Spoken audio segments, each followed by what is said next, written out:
everyone, welcome to another video. Today what we're going to do is to be breaking down the other pages on the 007 website. As you know, for your study of film industry and sort of regulations and things surrounding that for paper 1 section B, you do have to be aware of the Spectre and 007 website, not only in terms of the homepage but also the other pages as well, because they do appeal to different audiences and have different purposes. So I'm going to quickly run through the other pages that are available on that website. So in terms of the news page then, this is a place where the latest stories related and relevant to James Bond are posted. Our primary demographic for that are likely to be older males who are A to C1 on the ABC system, and they may well be mainstreamers because they're interacting in terms of the 007 franchise, but also succeeders because they're likely to be at the top of their career already.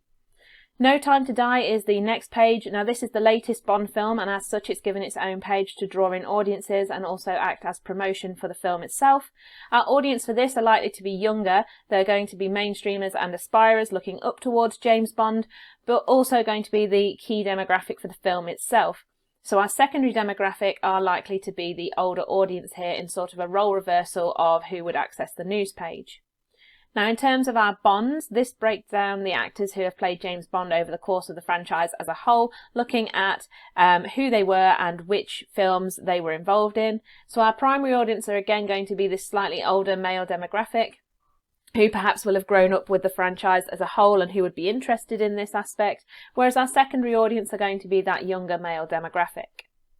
For our exhibitions then, these are interactive experiences that the audience can be involved with. They bring Bond into the real world and showcase behind the scenes information such as the cars from James Bond, the gadgets from James Bond, or also looking at things like the sets and filming and that sort of thing as well. So our audience that are involved in this, although I've put the primary audience as being slightly younger, actually it's a pretty even split between both the older and younger demographic here.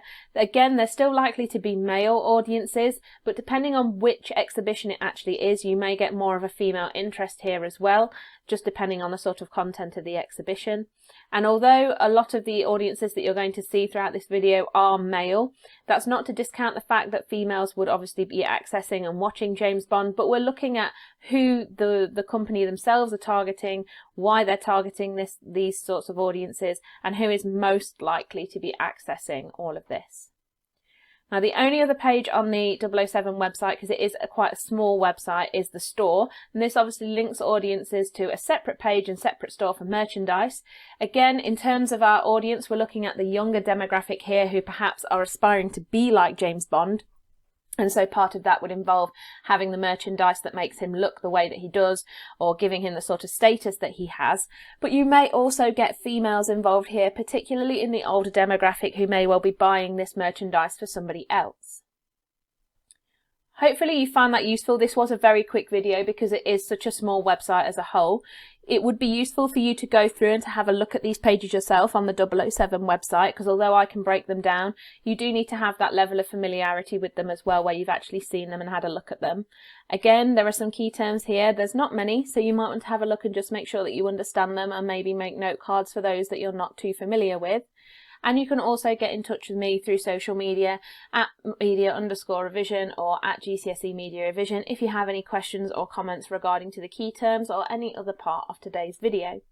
If you haven't already, do please subscribe, hit the button below, help me get to 1,000 subscribers so I can use the community tab and keep up to date with you guys more regularly and more easily, and I will see you guys later for another video.